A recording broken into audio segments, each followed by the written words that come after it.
द्वापर युग में एक बार यशोदा माँ ने श्री कृष्ण से कहा कि वह सारे संसार के उत्पादन कर्ता और पालनहारी हैं। वह उन्हें ऐसा व्रत बताएं जिसको करने से मृत्यु लोक में स्त्रियों को विधवा होने का भय न रहे तथा वह व्रत सभी मनुष्यों की मनोकामनाएं पूर्ण करने वाला हो। श्री कृष्ण भगवान उन्हें ऐसे एक व्रत को विस्तार से बताते हैं कि सौभाग्य की प्राप्ति के लिए स्त्रियों को 32 पूर्णिमाओं का व्रत करना चाहिए। यह व्रत अचल सौभाग्य देने वाला और भगवान शिव के प्रति मनुष्य मात्र की भक्ति को बढ़ाने वाला व्रत है। इस पर यशोदा जी कहने लगे कि इस व्रत को मृत्यु लोक में किसने किया था। तब भगवान श्री कृष्ण ने कहा कि इस भूमंडल पर अनेक प्रकार के रत्नों से परिपूर्ण कातिका नाम की एक नगरी थी। वहां चंद्रहास नामक राजा राज्य करता था। उसी नगर में धनेश्वर नाम का एक ब्राह्मण था और उसकी स्त्री बहुत सुंदर थी जिसका नाम रूपवती था। दोनों ही उस नगरी में बड़े प्रेम से रहते थे। उनके घर में धन धान्य आदि की कोई कमी नहीं थी, परंतु उनको बहुत बड़ा दुख था कि उनके कोई संतान नहीं थी। एक समय बड़ा योगी उस नगरी में आया। वह योगी उस ब्राह्मण के घर को छोड़कर अन्य सभी के घरों से भिक्षा लेकर भोजन किया करता था। वह रूपवती से कभी भिक्षा नहीं लेता था। एक दिन वह योगी रूपवती से भिक्षा न लेकर किसी अन्य घर से भिक्षा लेकर गंगा किनारे जाकर प्रेम पूर्वक खा रहा था। तभी धनेश्वर ने योगी को ऐसा करते हुए देख लिया था। अपनी भिक्षा के अनादर से दुखी होकर धनेश्वर योगी से कहता है कि आप सभी के घरों से भिक्षा लेते हैं, लेकिन आप मेरे घर से भिक्षा कभी नहीं लेते हैं। इसका क्या कारण है महाराज? इस पर योगी ने कहा कि निसंतान के घर की भीख पतितों के अन्न के समान होती है और जो पतितों का अन्न खाता है वह भी पतित हो जाता है, क्योंकि वह निसंतान है। इसीलिए पतित हो जाने के भय से वह उनके घर की भिक्षा नहीं लेता है। धनेश्वर यह बात सुनकर बहुत दुखी हुआ और हाथ जोड़कर योगी के पैरों पर गिर गया और कहने लगा कि यदि ऐसा है तो वह उसे पुत्र प्राप्ति का उपाय बताएं। वह सब कुछ जानने वाले हैं। वह उस पर अवश्य कृपा करे। धन की उसके घर कोई कमी नहीं है, लेकिन कोई संतान न होने के कारण वह बहुत दुखी रहता है। वह उसके इस दुख का हरण करे। यह सुनकर योगी कहने लगे कि उन्हें चंडी की आराधना करनी चाहिए। घर आकर उसने अपनी स्त्री से पूरी बात कहकर स्वयं वन में चला गया। वहां उसने चंडी की उपासना करनी शुरू कर दी और उपवास भी किया। चंडी ने 16वें दिन उसको स्वप्न में दर्शन दिया और कहा कि उसके यहां पुत्र होगा, परंतु वह 16 वर्ष की आयु में ही मृत्यु को प्राप्त हो जाएगा। यदि वह दोनों स्त्री पुरुष 32 पूर्णिमाओं का व्रत विधि पूर्वक करेंगे तो वह दीर्घ आयु हो जाएगा। जितनी उनकी सामर्थ्य है, आटे की दिए बनाकर शिव जी भगवान का पूजन करना, परंतु पूर्णिमा के व्रत 32 हो जाने चाहिए। प्रातः काल होने पर इस स्थान के समीप एक आम का वृक्ष दिखाई देगा। उस वृक्ष पर चढ़कर फल तोड़कर शीघ्र अपने घर चले जाना और अपनी स्त्री को सारा वृत्तांत बताना। ऋतु स्नान करने के बाद वह स्वच्छ होकर श्री शंकर भगवान का ध्यान करके उस फल को खा ले। तब शंकर भगवान की कृपा से वह गर्भवती हो जाएगी। जब वह ब्राह्मण प्रातः काल उठा तो उसने उस स्थान के पास ही आम का वृक्ष देखा, जिस पर बहुत सुंदर आम का फल लगा हुआ था। उस ब्राह्मण ने आम के वृक्ष पर चढ़कर फल तोड़ने का प्रयास किया, परंतु वृक्ष पर कई बार कोशिश करने पर भी वह चढ़ नहीं पाया।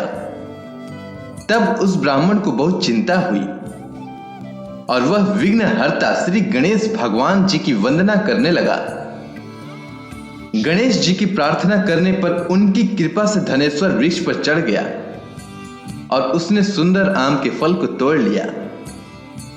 उस धनेश्वर ब्राह्मण ने जल्दी से घर जाकर अपनी स्त्री को वह फल दे दिया और उसकी स्त्री ने अपनी पति के कहे अनुसार उस फल को खा लिया और वह गर्भवती हो गई। देवी जी की असीम कृपा से एक अत्यंत सुंदर पुत्र उत्पन्न हुआ, जिसका नाम उन्होंने देवी दास रखा। बालक शुक्ल पक्ष की चंद्रमा की भांति अपने पिता के घर बड़ा होने लगा। भगवान की कृपा से वह बालक बहुत ही सुंदर, सुशील, विद्या पढ़ने में बहुत ही निपुण हो गया।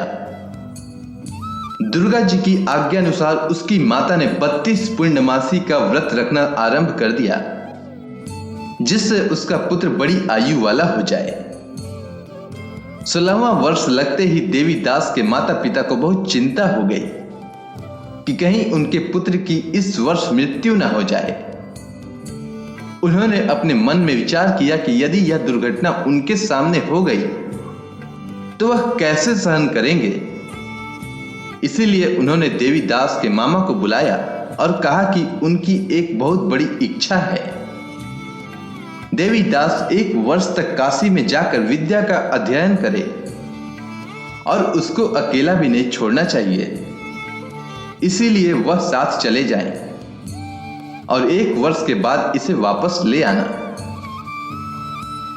तब सारा प्रबंध करके उनके माता पिता ने देवी दास को एक घोड़े पर बैठाकर उसके मामा के साथ भेज दिया, परंतु यह बात उन्होंने मामा या किसी और को नहीं बताई।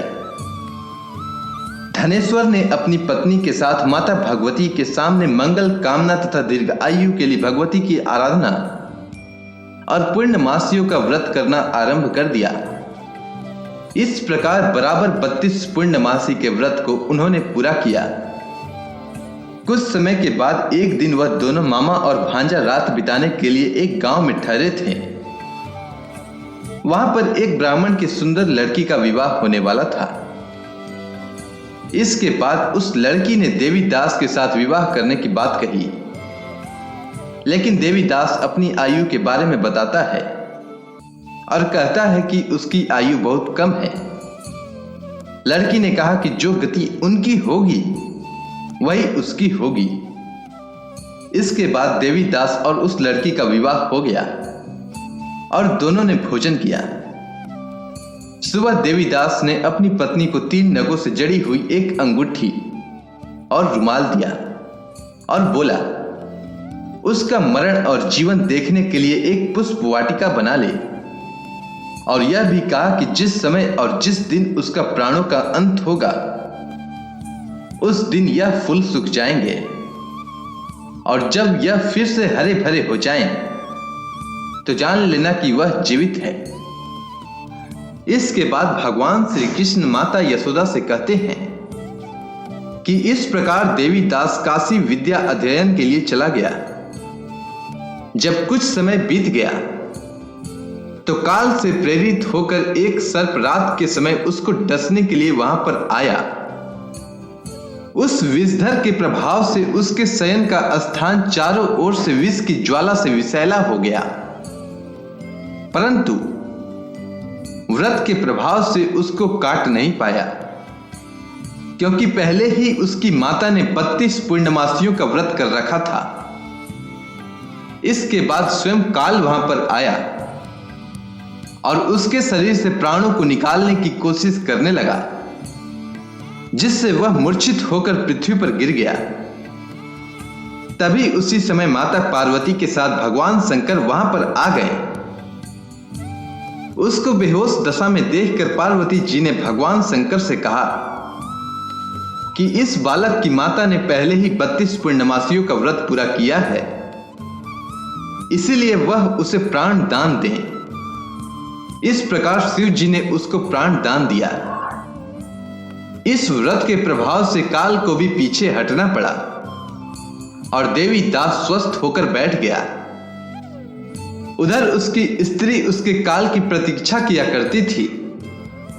जब उसने देखा कि उस पुष्प वाटिका में पुष्प सूख गए हैं तो वह बहुत हैरान हुई, लेकिन जब वाटिका फिर से हरी भरी हो गई तो वह जान गई कि उसके पति को कुछ नहीं हुआ है। यह देखकर वह बहुत प्रसन्न मन से अपने पिता से कहने लगी कि उसके पति जीवित हैं और वे उन्हें खोजें। इसके बाद 16वां साल बीत जाने पर देवी दास अपने मामा के साथ काशी से वापस आने लगा। उधर उनके ससुर घर से उनको खोजने के लिए जाने ही वाले थे कि वह दोनों मामा भांजे वहां आ गए। उनको आया देखकर उनके ससुर को बहुत प्रसन्नता हुई और वह प्रसन्नता के साथ उन्हें अपने घर ले गए। उस समय नगर के निवासी भी वहां इकट्ठा हो गए और कन्या ने भी लड़के को पहचान लिया। कुछ दिन बाद देवी दास अपनी पत्नी और मामा के साथ बहुत से उपहार लेकर अपने नगर की ओर चल दिया। जब वह अपने गांव निकट पहुंचा तो कई लोगों ने उसको देखकर उसके माता पिता को पहले ही खबर दे दी कि उनका पुत्र देवी दास अपनी पत्नी और मामा के साथ आ रहा है। ऐसा सुनकर उनके माता पिता बहुत ही खुश हुए। पुत्र और पुत्र वधू के आने की खुशी में धनेश्वर ने बहुत बड़ा उत्सव मनाया। इसके बाद श्री कृष्ण भगवान कहते हैं कि धनेश्वर 32 पूर्णमासी के प्रभाव से पुत्रवान हुआ। जो व्यक्ति इस व्रत को करते हैं जन्म जन्मांतर के पापों से छुटकारा प्राप्त कर लेते हैं। उम्मीद करता हूं आपको यह कथा अच्छी लगी होगी। जय श्री कृष्ण।